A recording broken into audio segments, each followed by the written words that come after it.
ॐ नमो भगवते वासुदेवाय। राजोवाच यथा हतो भगवता भौमो येन च तास्त्रियः निरुद्धाये तदा चक्ष्वविक्रमं शार्ङ्गधन्वनः। श्रीशुक उवाच इन्द्रेण हृतच्छत्रेण हृतकुण्डलबन्धुना हृतामराद्रिस्थानेन ज्ञापितो भौमचेष्टितम्।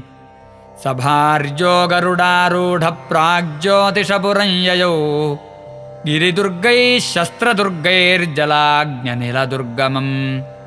मुरपाशायुतैर्घोरैर्दृढैः सर्वतावृतम् गदया निर्बिभेदाद्रीन् शस्त्रदुर्गाणि सायकैः। चक्रेणाग्निं जलं वायुं मुरपाशांस्तथासिना शङ्खनादेन यन्त्राणि हृदयानि मनस्विना।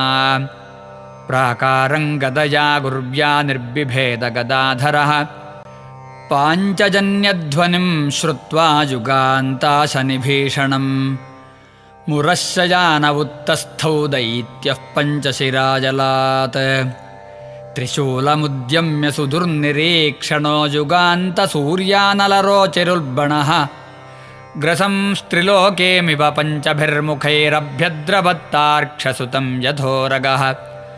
आविध्यशूलन्तरसागरुत्मते निरस्य वक्त्रैर्व्यनदत्स पञ्चभिः। सरोदसे सर्वदिशोऽन्तरं महानापूरयन्नण्डकटाहमावृणोत्। तदापतद्वै त्रिशिखं गरुत्मते हरिःशराभ्यामभिनत्रिधौजसा। मुखेषु तञ्चापि शरैरताडयत्तस्मै गदां सोऽपि रुषा व्यमुञ्चत। तामापतन्तेऽङ्गदया गदां मृधे गदाग्रजो निर्बिभिदे सहस्रधा।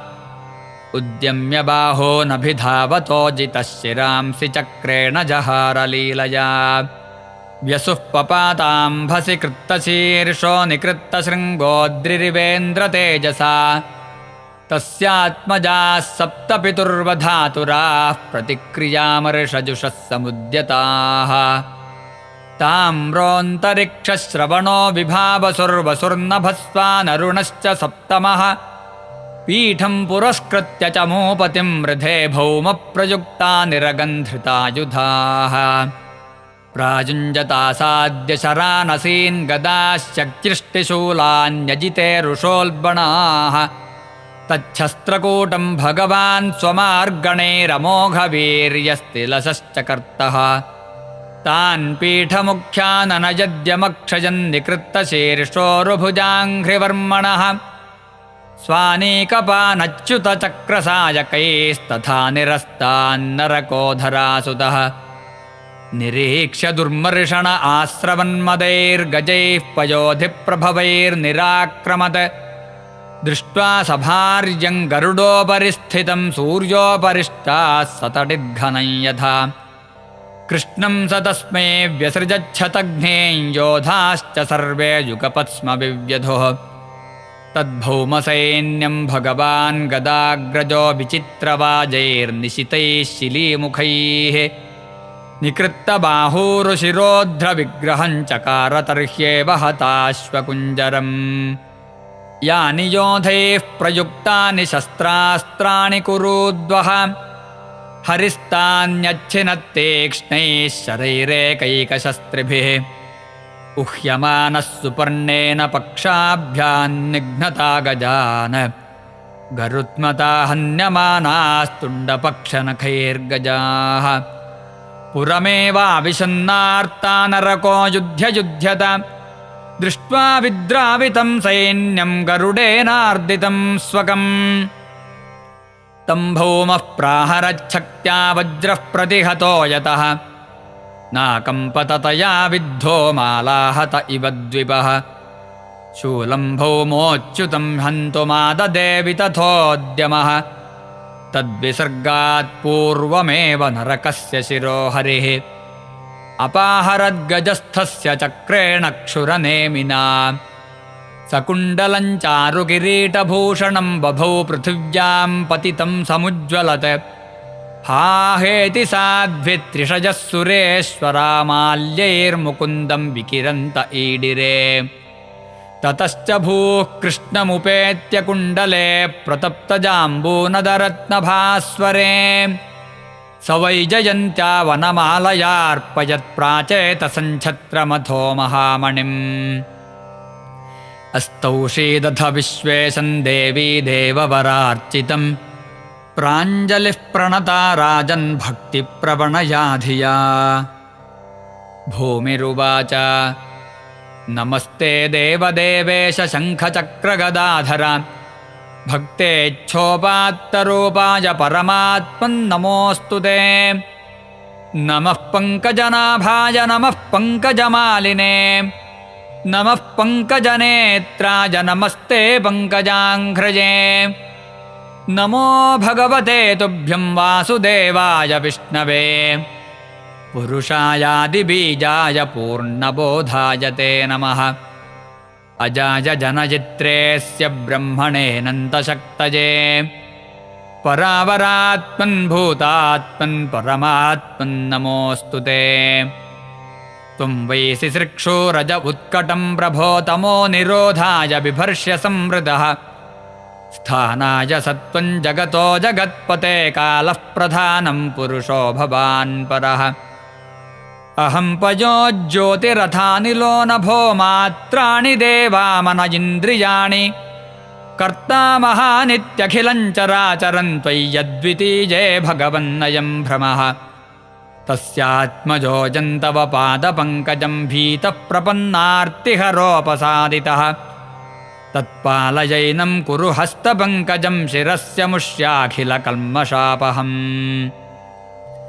श्रीशुक उवाच इति भूम्यार्थितो वाग्भिर्भगवान् भक्तिनम्रया दत्त्वा भयं भौमगृहं प्राविशत् सकलर्धिमत् तत्र राजन्यकन्यानां 6,000,000 भौमाहृदानां विक्रम्य राजभ्यो ददृशे हरिः तं प्रविष्टं स्त्रियो वीक्ष्य नरवीरं विमोहिताः मनसा वव्रिरेभीष्टं पतिं दैवोपसादितम् भूयात्पतिरयं मह्यं धाता तदनुमोदताम् इति सर्वाः पृथक् कृष्णे भावेन हृदयं दधुः ताः प्राहिणोद्वारवतीं सुमृष्टविरजोऽम्बराः नरजानैर्महाकोशान् रथाश्वान् द्रविणं महत् ऐरावतकुलेभांश्च चतुर्दन्तांस्तरस्विनः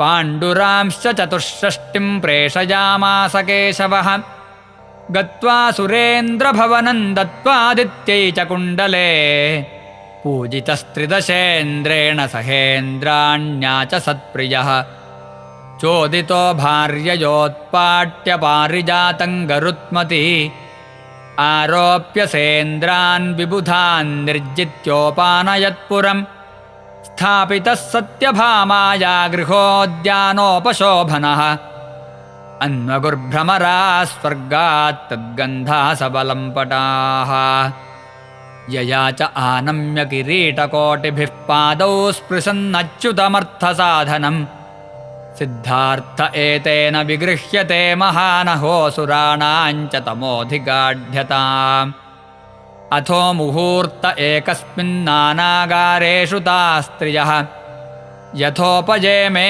भगवांस्तावद्रूपधरो व्ययः गृहेषु तासामनपाय्यतर्क्यकृन्निरस्तसाम्यातिशयेष्वस्थितः रेमे रमाभिर्निजकामसम्प्लुतो यथेतरोगार्हकमेधिकांश्चरन् इत्थं रमापतिमवाप्य पतिं स्त्रियस्ता ब्रह्मादयोऽपि न विदुः पदवीं यदीयाम् भेजुर्मुदा विरतमेधितयानुरागः सावलोकनवसङ्गमजल्पलज्जाः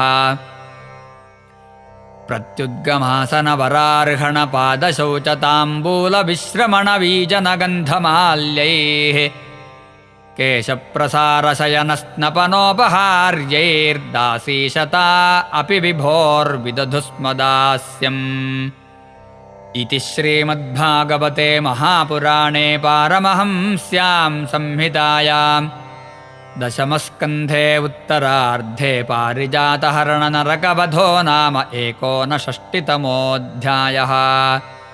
सर्वत्र गोविन्दनामसङ्कीर्तनं गोविन्द गोविन्द।